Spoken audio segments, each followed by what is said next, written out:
Hi, today we're going to be upgrading this iPod mini from its existing 4 gig micro drive and its flat battery with a 16 gig compact flash card, a brand new battery and Rockbox software.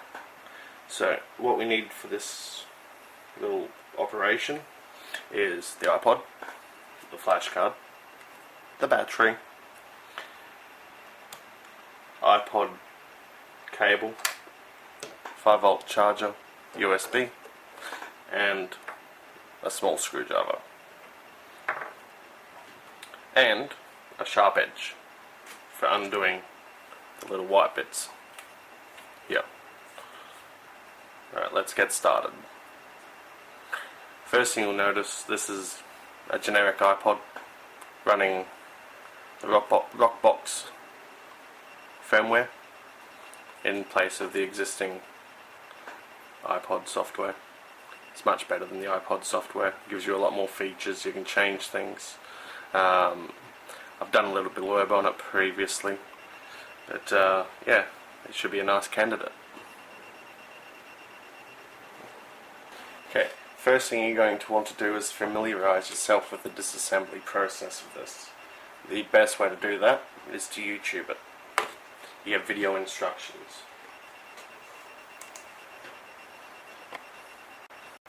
So basically you run your get your little screwdriver just along these little white bits, just very carefully.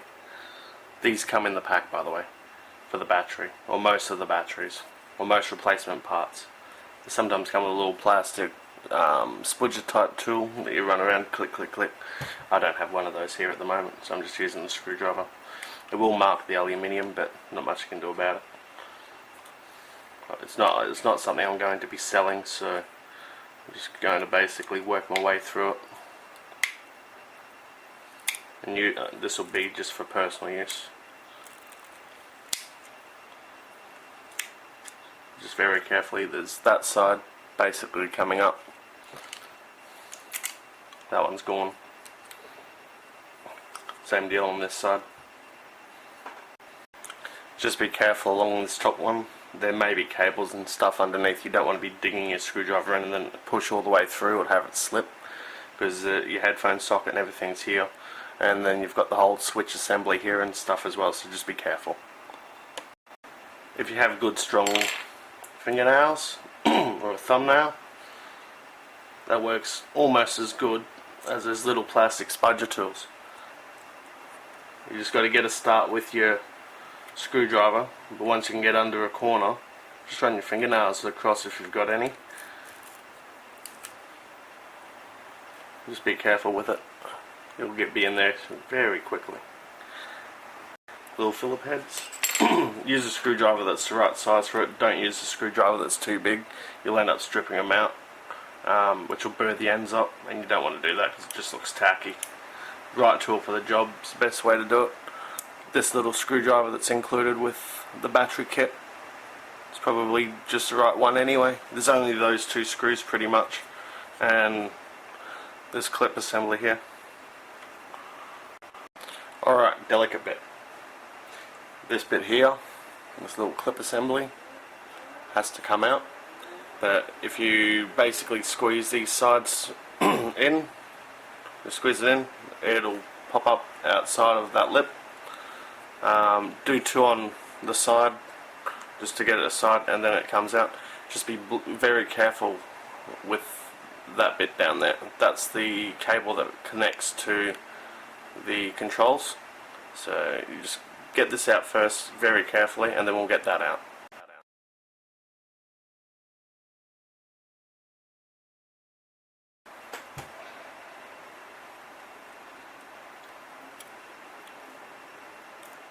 It's not really in there by much, it's just kind of floating, but it is integral to the way this thing holds together. Oh, we're getting noises. We don't like noises. There's my little one here. See if I can just grab that. Nope. This one has never been apart before, so this one's very, very tight. So I'm just going to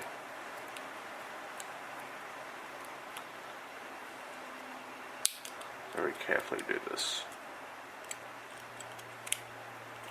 I don't want to damage the connector for this at all, because I don't have a spare one here.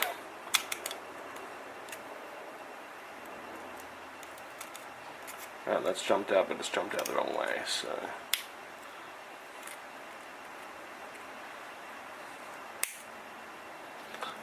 I'll get it out, we'll be back. Alright, so what I ended up doing is just holding this bit with my thumb just to stop it from moving. Get the screwdriver in here and just give it a bit, and that just comes out. That's that side, see? Then I'm going to shift it back down very carefully this way, and we can do the same thing. Now remember, the click wheel cable, the control cable is just there, so delicate. Aha, we're in. Now remember which way this goes in. The sticky bit has to be on the outside. We need that sticky stuff to hold the white bits in place. Keep that. Now, this cable here. Now, you've got to be delicate with this because you can break it apparently. So, get something a bit wider than your screwdriver if you can, or just a small flat hook. So we can get in there, I might be able to. You see inside here, just in there, that little white connector, the black part of that connector is actually on this. So we need to just, it's just a press fit, but you just got to be very careful working it off so you don't damage the solder joints, because you won't fix it unless you've got really good hands and a good iron. So I'm just going to get that off carefully.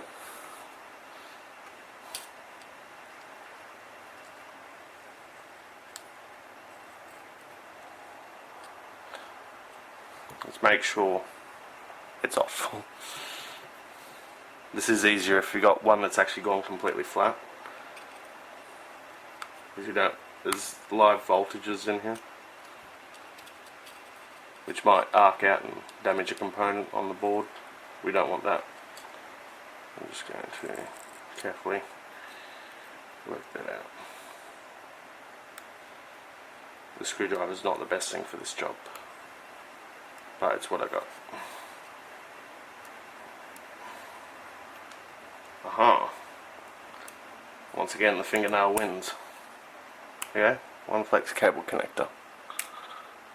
Alright, so now what we need to do, now that we've got the touch interface disconnected, that'll stay put. It's not going anywhere now.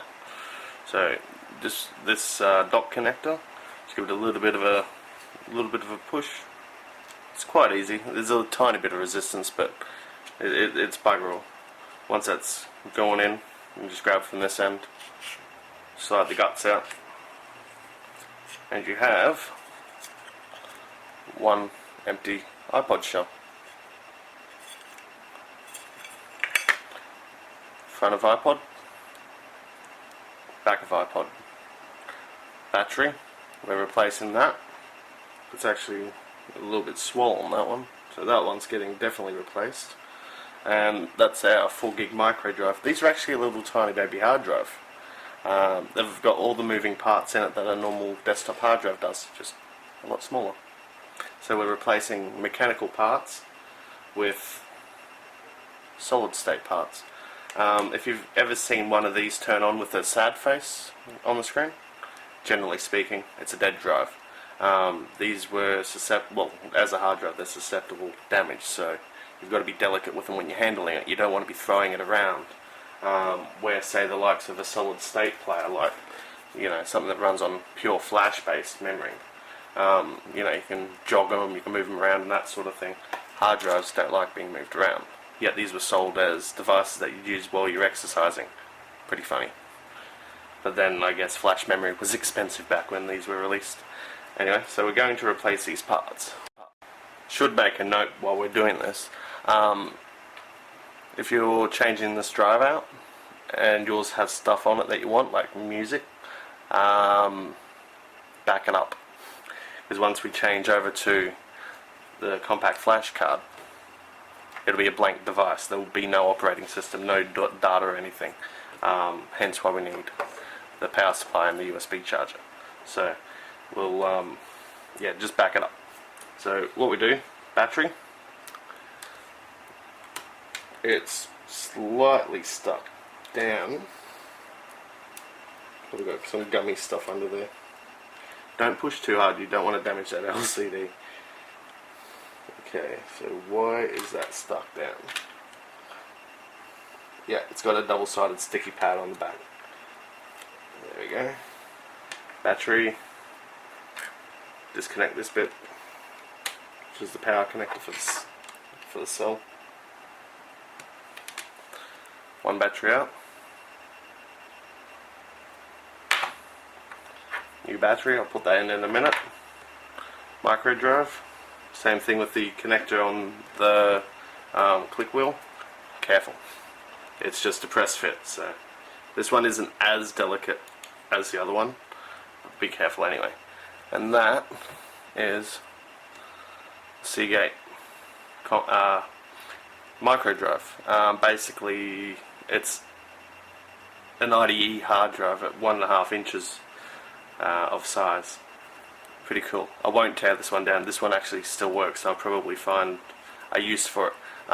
If you've got these spare and you've got a card reader in your PC with a compact flash reader, just chuck it in the front of it and leave it permanently plugged in. You can use it for storing odd bits and pieces. They're not quick, but you know, you want a second spot to store some documents, chuck them on in. That way if you screw something up, you've got a copy somewhere. They also work in some video cameras. The JVC series, the little tiny ones, some of those actually use these as their storage mechanism. Other MP3 players use them as well. Pretty cool though. All we need to do at the moment with this one is get all this tape off. It's just black sticky tape. Just basically peel that off. Basic layout. This is a second generation Mini, but the layout's pretty much the same between the two. Just a few power management issues, upgrades and things like that they did to them. Slightly more efficient processor, that sort of thing. The battery life on the second gen is a lot better than the first generation. It'll be even better once I put this in. This will work on the first generation one as well. It's the same connector, same design. Now I bought this for stuff all off eBay. It's a 1.3 amp hour apparently. I'll take that with a grain of salt. These are only about 600-700 mAh. So by rights it should be about twice the storage in there of energy. So it should last twice as long as it would have normally, but also because I'm replacing a mechanical part with flash storage, it should run longer anyway, because the flash storage should have a lower energy consumption than this actual hard drive does. You may have noticed with your minis, when you use them or seek to another song, your battery meter will actually drop off temporarily while the drive's spun up, and then once the drive spins down again, once it's cached up the next song or next couple of songs or whatever, yeah, the drive will just shut down. It'll just read out of RAM until it needs more, or until you touch something. Now this bit here is just a little rubber grommet. Keep it. And sort of remember which way's up and which way it went. This bit here, this is the little flex connector. Just be careful with that. Just very carefully pry it out. There's something like 44 pins or something holding this in place. So you just want to carefully pull that out. This connector is known to go bad in the earlier iPods, just from use. Maybe not in the minis as such, but in the bigger version of the same the bigger version of this, the one this is based on, I think it was the second or the third generation unit. The solder joints to hold all this in failed. But yeah, so we want to know which way's up, so I'm sort of cheating here. If I get my compact flash card, let's have a look down the sides. You'll see they are actually keyed along the edge here. One side's fatter than the other one. So if you're using them in a card reader or a device where it actually slides into, where it's user replaceable, you can't put them in backwards. But because of the way this is, that drive's actually physically thicker than this. So there's no, the label doesn't necessarily say which way's up or down, so you just have to be a bit careful. A little bit of thinking's involved on this part. So just put that onto, get rid of the micro drive. Put that into there, it just slides in, nice and easy. Then we'll put its little thong back on, like that. See if we can get some of our tape back in place without making too much of a mess.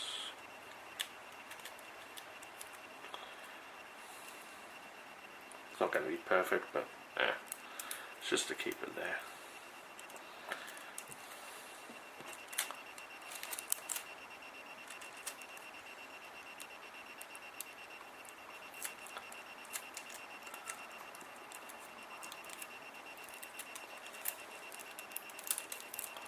Oh, a bit there. Let's get that sort of sticking down. I don't think this tape was designed to be reused too much, but anyway. Alright, so just sit that back in its little spot. Carefully locate that connector. There we go. Click and place the connector. Set that up against that little foamy bit. So it's under compression just a little bit. A little battery. Just going to make sure it's got the same wire codes. Yep, we do. Sweet as. So plug that back into. Oh, which way is it going?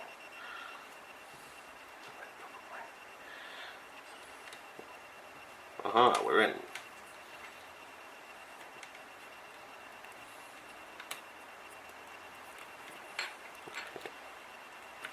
Battery down.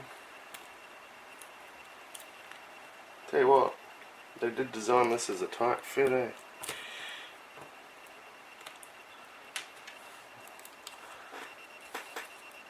Maybe that card's not. Oh, the little boot's stopping from sitting back properly.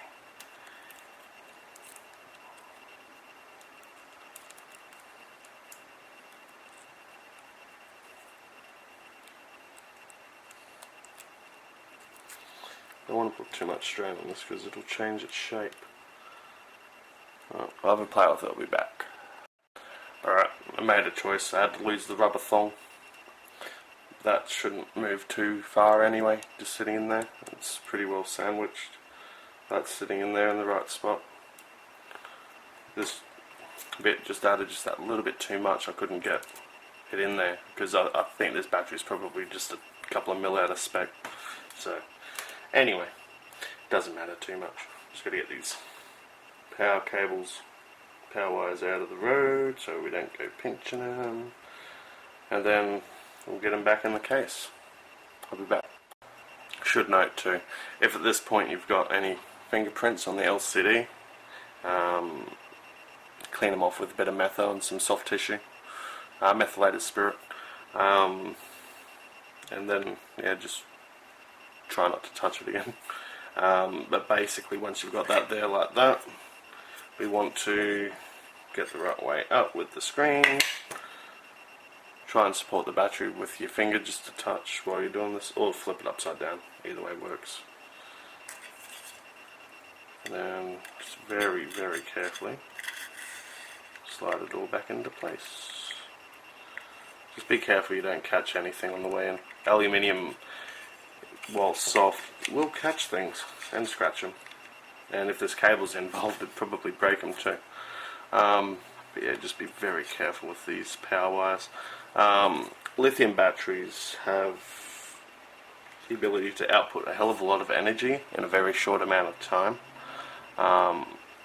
which is why they're used in power tools. So if you get a short, you'll know about it very quickly. Yeah, so that just slides in there. The dot connector's back in its spot, click wheels back in, and straight away we've got an error message. What that's saying is I've got no operating system help. So what we'll do is I'll finish putting it back together, put all the bits and pieces back on, then we'll get it connected up to iTunes, flash some new firmware to it, and at the end of that we'll need to plug our device into the wall using a power supply for it to finish installing the firmware, and it'll be back up and running. We can start putting things on it. Okay, putting it back together is, or the other bits is pretty much the exact reverse to dismantling it. So what we'll do, get this a little bit, just be careful you don't bump it. It is going to do that. So we can put the hold switch on. There we go, hold switch on. That should shut it up.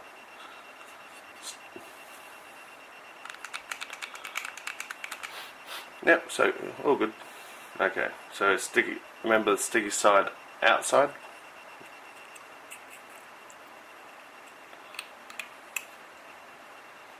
Also, while you're here, if you've bent any of your aluminium, you can straighten it out. It's pretty soft. You can just push on it with something soft, like some hard plastic or something. Where's that? There you go.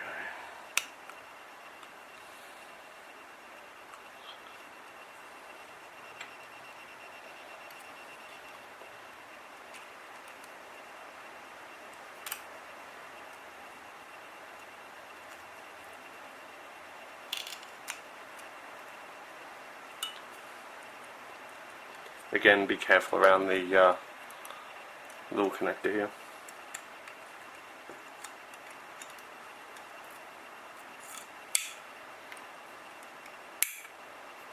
In place. Brilliant. We'll just position it over so that it doesn't block access to the dot connector.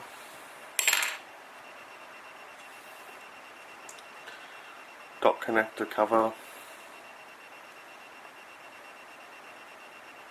Probably only goes in one way. Okay, you've got to watch out for this. There's 3 sets of extensions here. The bit that's missing goes on the side where the the little connector down here for the controller is. So that way it doesn't actually go in and damage the flex cable. So make sure that's lined up. I didn't even know that until then. Crazy. You learn as you go, I guess. So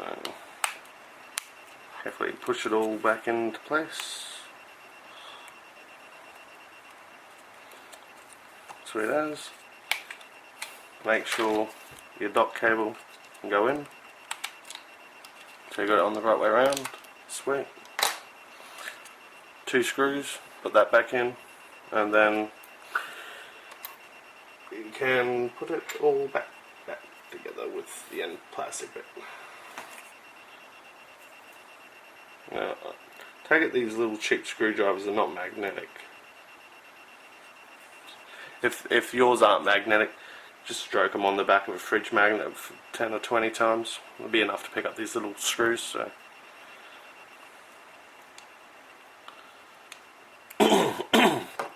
Or if you didn't need this anymore, you could pull the little magnet out of this. They're little rare earth magnets that they use for the head assembly actuator.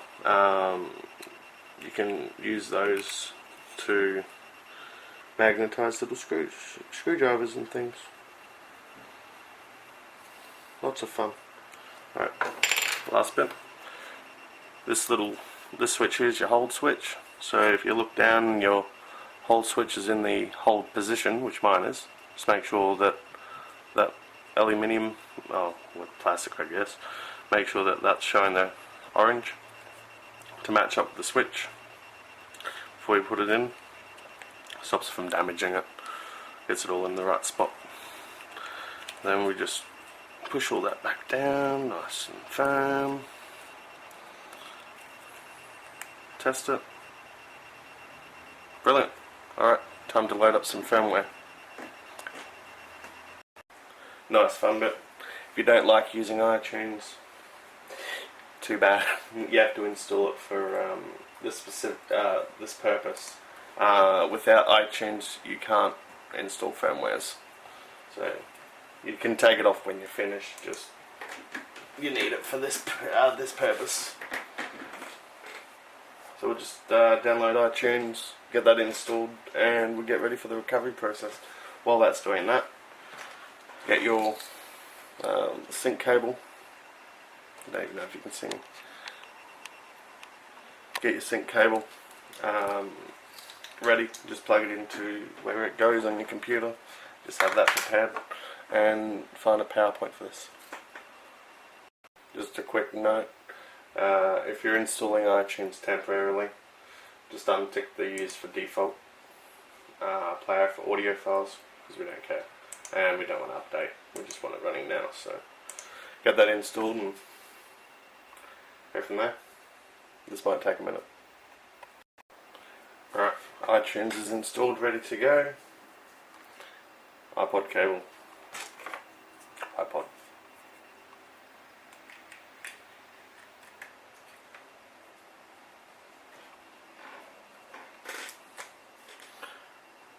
Do not disconnect.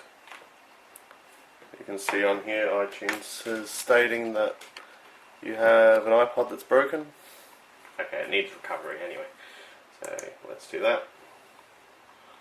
Restore. Restore. It'll download the firmware for the for the device. That was fun. Restoring the iPod.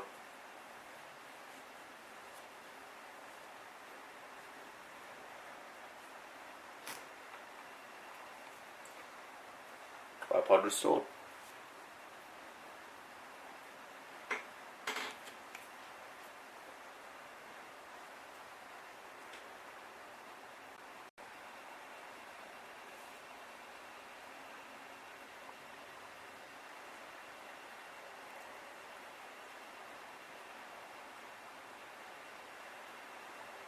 Aha, ready to go.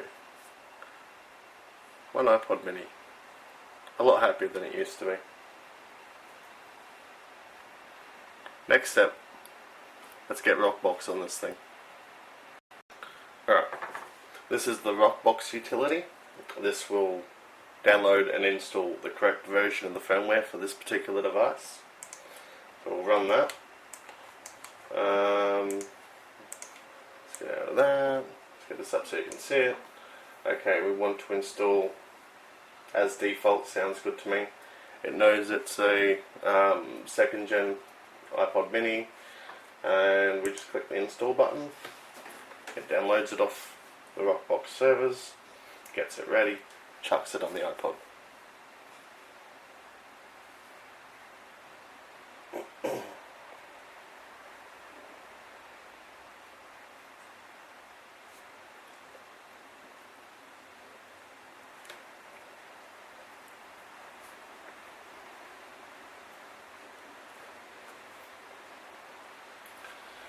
Installation finished. Click OK. Yeah. Safely remove your iPod. We now have Rockbox.